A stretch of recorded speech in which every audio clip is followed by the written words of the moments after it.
노년의 삶은 단순히 시간을 보내는 것이 아니라 어떻게 보내느냐에 따라 더 깊고 풍요로워질 수 있습니다.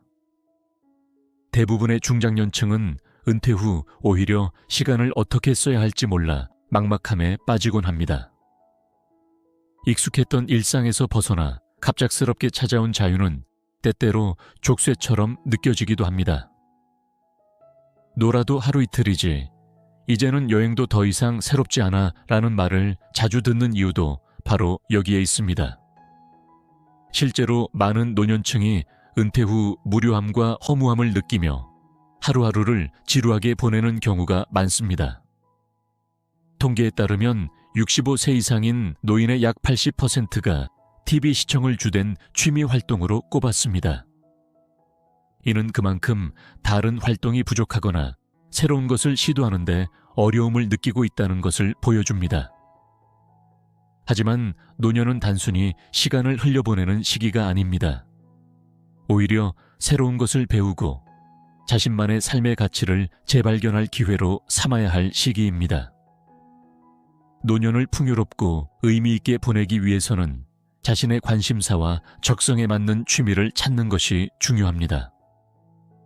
오늘은 노후 전문가들이 추천하는 비교적 적은 비용으로 시작할 수 있으면서도 삶의 질을 높이고 새로운 에너지를 얻을 수 있는 다양한 취미 활동을 소개하겠습니다. 첫 번째로 추천하는 취미는 원예입니다. 식물을 키우고 정원을 가꾸는 일은 단순히 손을 쓰는 노동 이상의 가치를 지닙니다. 원예 활동은 자연과의 교감을 통해 심리적 안정감을 제공하며 스트레스를 줄이고 성취감을 높이는 데도 효과적입니다.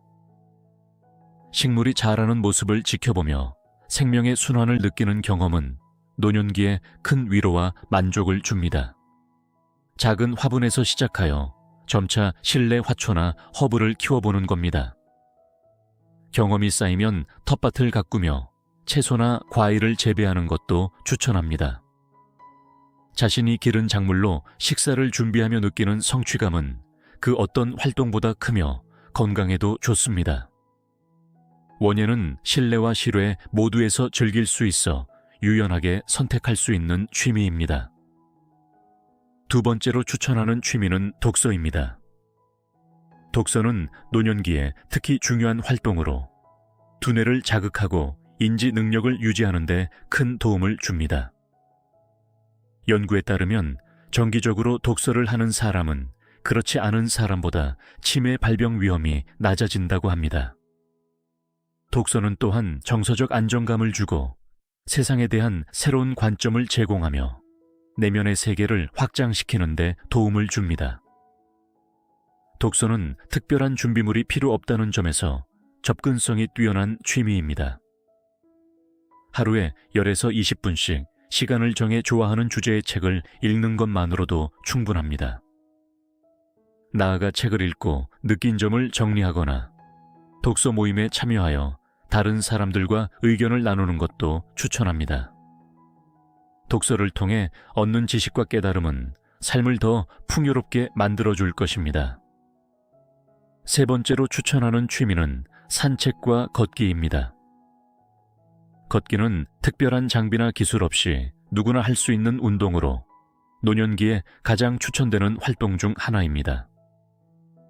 걷기는 심폐 기능을 강화하고 근육을 유지하며 혈액순환을 개선해 심혈관 질환과 뇌졸중의 위험을 줄이는 데 도움을 줍니다.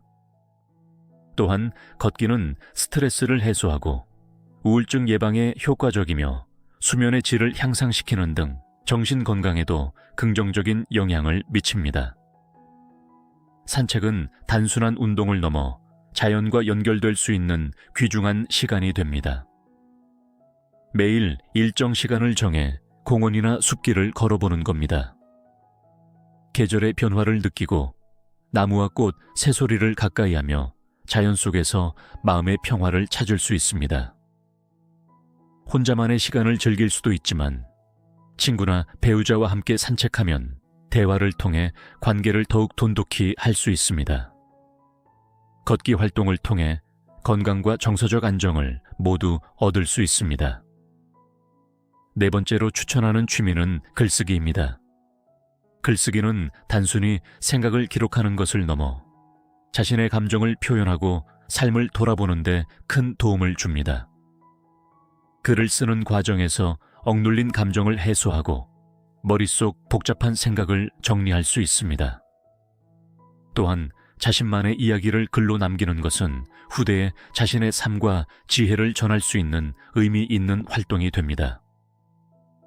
글쓰기를 시작하는 방법은 어렵지 않습니다. 매일 일기를 쓰거나 하루를 돌아보며 감사한 일 한 가지를 적어보는 것으로 시작할 수 있습니다.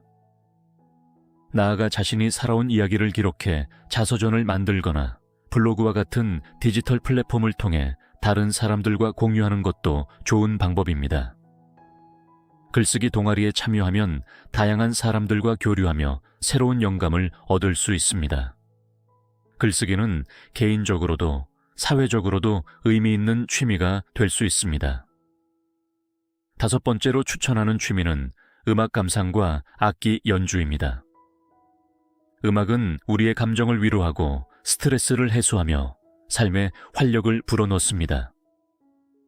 좋아하는 음악을 들으며 과거의 추억을 떠올리거나 새로운 음악을 탐구하는 과정은 노년기에 풍요로운 시간을 선사합니다. 음악은 단순한 즐거움을 넘어 두뇌 활동을 자극하고 기억력을 향상시키는 데도 도움을 줍니다. 악기 연주는 조금 더 적극적인 음악 활동으로 신체와 두뇌를 동시에 사용하는 훌륭한 취미입니다. 피아노, 기타, 우쿨렐레와 같은 악기를 배우기 시작하거나 한 번도 시도해보지 않은 새로운 악기를 도전해야 합니다. 악기를 연주하는 과정에서 리듬과 음계를 익히고 이를 연습하며 성취감을 느낄 수 있습니다. 또한 악기 동아리에 참여하거나 친구들과 함께 연주하면서 교류의 기회를 넓힐 수도 있습니다. 음악은 개인적으로 즐기기에도 좋고 사회적으로도 연결의 매개체가 됩니다. 여섯 번째로 추천하는 취미는 요리입니다. 요리는 단순히 음식을 만드는 작업을 넘어 창의력을 발휘할 수 있는 예술적 활동이 될 수 있습니다. 새로운 요리를 시도하거나 전통 음식을 배워보는 과정은 자신만의 스타일을 발견하는 즐거움을 제공합니다. 또한 직접 만든 음식을 가족이나 친구들과 함께 나누며 얻는 기쁨은 다른 활동에서 느낄 수 없는 특별한 만족감을 줍니다. 요리는 건강 관리에도 도움이 됩니다. 직접 재료를 선택하고 조리 과정을 조절함으로써 더 건강한 식사를 준비할 수 있습니다. 저염식 요리, 건강 디저트, 채식 요리 등 새로운 도전을 통해 요리 실력을 향상시키는 것도 좋습니다. 요리 수업에 참여하거나 온라인 강의를 통해 기술을 배우면 요리 자체가 학습의 재미를 더하는 활동으로 변모할 것입니다. 일곱 번째로 추천하는 취미는 봉사활동입니다. 봉사는 단순히 시간을 나누는 것을 넘어 자신의 삶에 의미를 부여하고 사회와 연결되는 기회를 제공합니다. 봉사활동은 다른 사람들을 돕는 것뿐만 아니라 자신에게도 큰 보람과 행복을 가져다 줍니다. 지역사회 봉사, 멘토링 프로그램, 환경정화 활동 등 다양한 방식으로 참여할 수 있습니다. 봉사는 새로운 사람들과의 만남과 교류를 통해 외로움을 줄이고 자존감을 높이는 데도 긍정적인 영향을 미칩니다. 특히 자원봉사를 통해 자신의 지식과 경험을 나누는 것은 세대 간의 간극을 좁히고 사회적 연결성을 높이는 데 기여할 수 있습니다. 봉사활동은 자신을 필요로 하는 곳에서 가치 있는 시간을 보낼 수 있는 가장 좋은 방법 중 하나입니다. 여덟 번째로 추천하는 취미는 여행입니다. 여행은 새로운 환경을 경험하며 삶에 신선한 자극을 주는 활동입니다. 꼭 멀리 떠나는 여행이 아니더라도 근처에 새로운 장소를 탐방하거나 당일치기 여행을 떠나는 것만으로도 충분히 만족감을 얻을 수 있습니다. 여행을 통해 일상에서 벗어나 새로운 사람들과 문화를 접하면 삶에 활력이 생기고 세상에 대한 이해의 폭도 넓어집니다. 여행은 또한 자신의 일상을 돌아보고 재충전할 기회를 제공합니다. 자연 속에서의 산책, 역사적인 장소를 탐방하거나 현지 음식을 맛보는 경험은 기억에 오래 남는 소중한 순간이 될 것입니다. 여행 후에는 사진을 정리하고 기록을 남기며 그 시간 속에서 느낀 점들을 정리해 보는 거죠. 여행이 어렵다면 다큐멘터리나 책을 통해 간접적으로 세계를 탐험하며 상상 속에서 여행의 즐거움을 느끼는 것도 좋은 방법입니다. 9번째로 추천하는 취미는 명상과 요가입니다. 명상은 정신적인 평온을 유지하고 스트레스를 해소하는 데 큰 도움을 줍니다. 하루 10분 정도 조용한 공간에서 명상을 실천하면 마음이 차분해지고 집중력이 향상됩니다. 명상은 마음속 복잡한 생각을 정리하며 내면의 평화를 찾는 데 매우 효과적입니다. 요가는 명상과 더불어 신체와 마음을 동시에 돌볼 수 있는 활동입니다. 요가는 유연성과 근력을 강화하며 균형 감각을 유지하는 데도 도움을 줍니다. 특히 나이가 들수록 신체적인 움직임이 제한되기 쉬운데 요가는 이러한 제한을 극복하고 건강한 몸을 유지할 수 있도록 도와줍니다. 요가 수업에 참여하거나 온라인 강의를 활용하여 자신에게 맞는 요가 동작을 익혀보는 겁니다. 규칙적으로 실천한다면 신체와 마음이 한층 더 건강해질 것입니다. 10번째로 추천하는 취미는 새로운 언어 배우기입니다. 새로운 언어를 배우는 것은 노년기에 뇌를 자극하고 인지 기능을 향상시키는 데 매우 유익한 활동입니다. 언어를 배우는 과정은 기억력과 문제 해결 능력을 강화하며 나아가 새로운 문화에 대한 이해를 돕습니다. 여행을 계획하고 있다면 그 나라의 언어를 조금씩 배워보는 것도 재미있고 유용한 경험이 될 것입니다. 언어를 배우는 데는 비싼 학원이나 교재가 필요하지 않습니다. 스마트폰 애플리케이션이나 무료 온라인 강의를 통해 손쉽게 시작할 수 있습니다. 간단한 단어와 문장을 배우는 것에서 시작해 점차 대화를 연습하며 새로운 언어에 익숙해질 수 있습니다. 언어를 배우는 것은 단순한 학습을 넘어 자신감을 키우고 새로운 기회를 열어주는 활동이 될 수 있습니다. 11번째로 추천하는 취미는 사진 촬영입니다. 사진은 일상의 소소한 아름다움을 발견하고 기록하는 훌륭한 방법입니다. 스마트폰이나 간단한 디지털 카메라로도 시작할 수 있어 접근성이 높습니다. 주변의 자연 풍경, 일상적인 순간, 혹은 가족과 친구들의 모습을 찍으며 새로운 시각으로 세상을 바라볼 수 있습니다. 사진 촬영은 창의력을 자극하고 자신만의 스타일을 개발하는 즐거움을 제공합니다. 찍은 사진을 정리해 앨범으로 제작하거나 소셜미디어에 공유하면서 다른 사람들과 소통하는 기회로 활용할 수 있습니다. 또한 사진 동호회에 참여하면 기술을 배울 뿐만 아니라 비슷한 관심사를 가진 사람들과의 교류를 통해 새로운 영감을 받을 수 있습니다. 사진 촬영은 단순히 기록을 넘어 삶의 특별한 순간들을 더욱 의미 있게 만드는 취미입니다. 12번째로 추천하는 취미는 공예 활동입니다. 공예는 손과 머리를 함께 사용하며 창의력을 발휘할 수 있는 활동으로 노년기에 특히 추천됩니다. 뜨개질, 목공예, 도자기 만들기, 종이 공예 등 다양한 공예 활동은 성취감을 느끼게 하고 스트레스를 해소하는 데도 효과적입니다. 손으로 무언가를 만드는 과정은 집중력을 필요로 하며 그 결과물을 통해 만족감을 얻을 수 있습니다. 공예는 또한 실용적인 측면에서도 유익합니다. 예를 들어 직접 만든 뜨개질 스카프나 목공예 작품은 가족과 친구들에게 특별한 선물이 될 수 있습니다.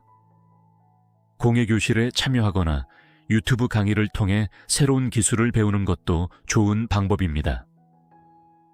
공예 활동은 혼자서도 즐길 수 있지만 동호회나 클래스에 참여하면 다른 사람들과 함께 협업하며 더욱 풍요로운 경험을 쌓을 수 있습니다. 13번째로 추천하는 취미는 춤입니다. 춤은 단순히 몸을 움직이는 것을 넘어 음악과 함께 에너지를 발산하며 감정을 표현할 수 있는 훌륭한 활동입니다. 특히 라인 댄스, 사교 댄스, 줌바와 같은 춤은 규칙적인 운동과 함께 즐거움을 제공합니다. 춤을 통해 신체의 유연성과 균형 감각을 향상시키고 심혈관 건강도 개선할 수 있습니다. 춤은 사회적 활동으로도 적합합니다. 댄스 클래스에 참여하면 새로운 사람들과 교류하며 사회적 관계를 확장할 수 있습니다. 춤을 통해 자신감을 얻고 더 활기찬 삶을 살 수 있습니다. 또한 음악과 함께 움직이는 즐거움은 노년기의 우울감을 줄이고 스트레스를 해소하는 데 큰 도움을 줍니다. 이처럼 다양한 취미 활동은 노년의 삶을 더욱 풍요롭고 의미 있게 만들어줍니다. 중요한 것은 자신에게 맞는 취미를 찾고 그것을 통해 삶의 활력을 되찾는 것입니다. 새로운 것에 도전하며 작은 성취를 쌓아가는 과정은 우리의 노년기를 더욱 빛나게 할 것입니다. 오늘 영상을 보신 모든 분들의 노후가 행복하시길 진심으로 바라겠습니다. 인생을 살아가며 누구나 깨닫는 진리가 있습니다.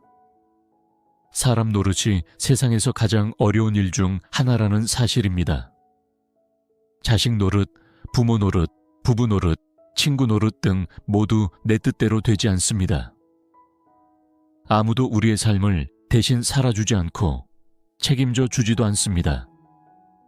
그래서 지금부터라도 정신을 차리고 나 자신을 돌보며 살아가야 합니다. 나이가 들어서 후회하지 않으려면 말이죠. 김옥 작가의 글은 이와 같은 깨달음을 표현합니다. 나이 들어보니 알겠다. 세상에서 가장 힘든 일 중 하나는 사람 노릇이라는 걸. 오늘날 우리는 100세 시대에 살고 있습니다. 평균 수명이 크게 늘어난 현대 사회에서는 장수 자체가 축복이기도 하지만 동시에 새로운 걱정거리를 안겨줍니다. 바로 노후 준비입니다. 국민연금에 따르면 은퇴 후 한 사람이 한 달에 필요한 적정 생활비는 1,540만 원입니다. 만약 은퇴 후 30년을 산다면 1인 기준 약 5억 5,400만 원이 필요하며 부부라면 약 11억 800만 원이 필요합니다. 하지만 이 금액은 의료비를 포함하지 않은 수치입니다. 건강보험 심사평가원의 자료에 따르면 65세 이후 1인당 평균 의료비는 약 8,100만 원입니다. 이렇게 모두 합하면 약 13억 원에 달합니다. 심각한 질병이 없는 경우에도 이 정도 금액이 필요하다면 만약 중병이라도 걸린다면 노후 비용은 20억 원 이상으로 치솟을 수 있습니다.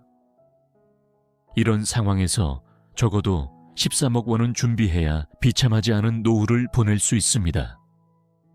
하지만 과연 우리는 이러한 금액을 준비할 수 있을까요? 노벨 경제학상 수상자인 로버트 버튼 교수는 앞으로 한국인들은 노후를 스스로 책임져야 하는 각자도생의 시대를 살아갈 것이다 라고 말했습니다. 안타깝게도 이는 이미 현실로 다가왔습니다. 한국 사회는 베이비붐 세대의 은퇴가 본격화되면서 노후 준비의 중요성이 더욱 부각되고 있습니다. 그럼에도 불구하고 많은 사람들이 은퇴를 준비하지 못하고 있습니다. 조사 결과 한국 국민 10명 중 6명은 노후 대비를 하지 않고 있다고 합니다. 이는 단순히 개인의 문제가 아닙니다. 폐지를 주어 생계를 이어가는 노인들, 병원비를 감당하지 못해 치료를 미루는 사례 등은 우리 사회 곳곳에서 쉽게 찾아볼 수 있습니다. 이처럼 은퇴 후의 삶은 우리 모두에게 닥칠 수 있는 현실입니다. 오늘은 전문가들이 말하는 은퇴 후 행복한 삶을 위해 절대 하지 말아야 할 5가지를 한번 정리하여 나눠보려고 합니다. 첫 번째는 자녀에게 섣부른 사전 증여를 하지 않는 것입니다. 재산이 충분한 경우에는 큰 문제가 없겠지만 그렇지 않은 경우 자녀에게 무리하게 재산을 증여하면 본인의 노후가 크게 위협받을 수 있습니다. 예를 들어 자녀에게 재산을 물려주며 그들이 매달 생활비를 지원해주겠다고 약속해도 상황은 언제든 변할 수 있습니다. 특히 사업을 하는 자녀라면 더더욱 조심해야 합니다. 사업이 성공적으로 지속된다는 보장은 없습니다. 실제로 증여받은 재산을 탕진하거나 잘못된 투자로 인해 빈곤층으로 전락하는 사례가 빈번합니다. 한 매체에서 보도한 자료에 따르면 증여받은 재산을 모두 잃고 신용불량자가 된 사례가 적지 않다고 합니다. 이러한 상황은 부모와 자녀 모두에게 큰 상처를 남깁니다. 따라서 노후 준비가 확실히 되어 있지 않은 상태에서 자녀에게 섣부르게 재산을 물려주지 말아야 합니다. 자녀들은 아직 점기의 기회가 많지만 우리는 그렇지 않다는 사실을 잊지 말아야 합니다. 두 번째는 자녀 교육비와 양육비, 결혼 비용에 지나치게 돈을 쓰는 것입니다. 부모의 사랑이 깊은 만큼 자녀에게 투자하고 싶은 마음은 이해됩니다. 그러나 과도한 지출은 정작 본인의 노후를 희생시키는 결과를 초래합니다. 예컨대 고액 학원비, 유학비용, 결혼자금을 무리하게 지원하다 보면 부모 자신은 은퇴 후 필요한 자금을 마련하지 못할 수 있습니다. 특히 요즘 경제 상황이 어려운 만큼 자신의 삶을 희생하며 자녀를 지원하는 것은 더 큰 리스크가 됩니다. 자녀에게 지원을 하는 것도 좋지만 자신의 노후를 먼저 생각하며 적정 수준을 유지하는 것이 중요합니다. 건강하고 안정적인 부모의 노후가 결국 자녀에게도 좋은 영향을 미칩니다. 세 번째는 준비 없이 조기 은퇴하거나 무작정 창업을 시도하는 것입니다.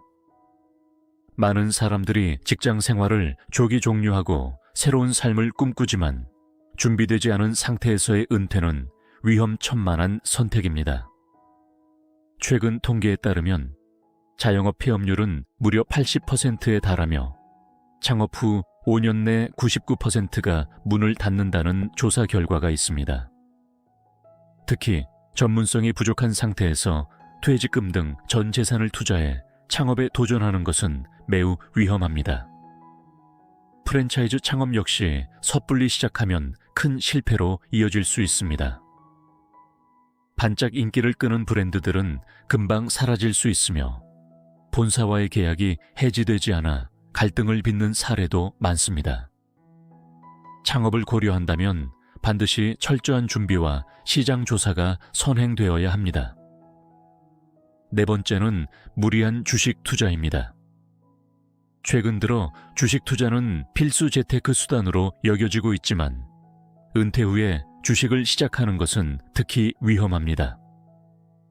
은퇴자들은 제한된 자산을 가지고 있기 때문에 손실을 감당할 여유가 부족합니다. 더구나 경험과 지식이 부족한 상태에서 주식에 뛰어드는 경우 실패 확률이 높아질 수밖에 없습니다. 은퇴 후 주식 투자에서 가장 큰 위험 요소는 조급함입니다. 대부분의 초보 투자자들은 주가가 조금만 하락해도 불안감을 느끼고 조바심에 사고 팔기를 반복합니다. 이는 반복적인 손실로 이어지며 결국 원금을 모두 잃는 경우도 흔합니다. 주식으로 성공적으로 돈을 버는 사람은 극소수이며 대부분은 손실을 보는 경우가 많습니다.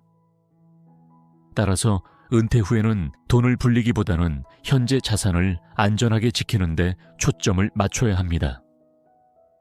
재테크는 중요한 노후 준비 수단이지만 안정적인 투자 방법을 선택하는 것이 바람직합니다. 전문가의 조언을 받고 본인의 위험 감수 능력을 정확히 평가한 후에 신중하게 접근해야 합니다. 무엇보다 단기적인 수익에 집착하기보다 장기적인 자산 관리를 우선해야 합니다. 다섯 번째는 아무것도 하지 않는 것입니다. 은퇴 후 활동을 멈추고 가만히 있는 것은 정신적, 신체적으로 모두 해로울 수 있습니다. 사람은 활동을 멈추면 생각이 많아지고 우울증이나 무기력증에 빠지기 쉽습니다. 또한 자신감을 잃고 삶의 의미를 찾지 못해 고립감을 느끼게 됩니다.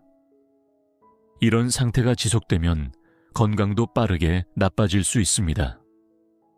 은퇴 후에는 몸과 마음을 모두 활기차게 유지할 수 있는 활동을 찾는 것이 중요합니다. 새로운 취미를 배우거나 사회활동에 참여하거나 봉사활동을 통해 보람을 느끼는 것도 좋은 방법입니다. 특히 봉사활동은 단순히 다른 사람을 돕는 것을 넘어 자신에게도 긍정적인 영향을 줍니다.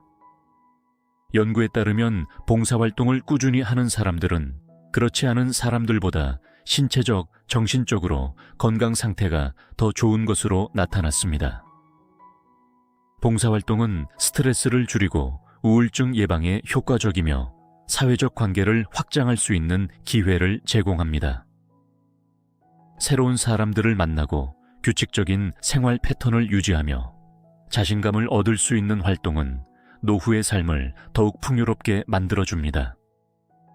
무엇보다 봉사활동을 통해 느끼는 기쁨과 보람은 우리의 삶을 더욱 품위 있게 만들어줍니다. 마지막으로 은퇴 후의 삶은 단순히 버티는 것이 아니라 적극적으로 설계하고 만들어가는 것임을 기억해야 합니다. 인생의 출발이 아무리 불완전하고 실수가 많았다 하더라도 끈기와 인내로 새로운 길을 열어갈 수 있습니다. 어려움이 닥쳐도 주저앉지 말고 다시 일어나는 용기를 가지는 것이 중요합니다. 은퇴 후에도 삶은 계속됩니다. 그 과정에서 어려움이 있을 수 있지만 분명 행복도 함께 찾아옵니다. 오늘 소개한 5가지 금기를 기억하며 자신의 노후를 보다 안정적이고 행복하게 준비해 보시길 바랍니다. 오늘 영상을 보신 모든 분들의 노후가 행복하고 건강하시길 진심으로 바라겠습니다.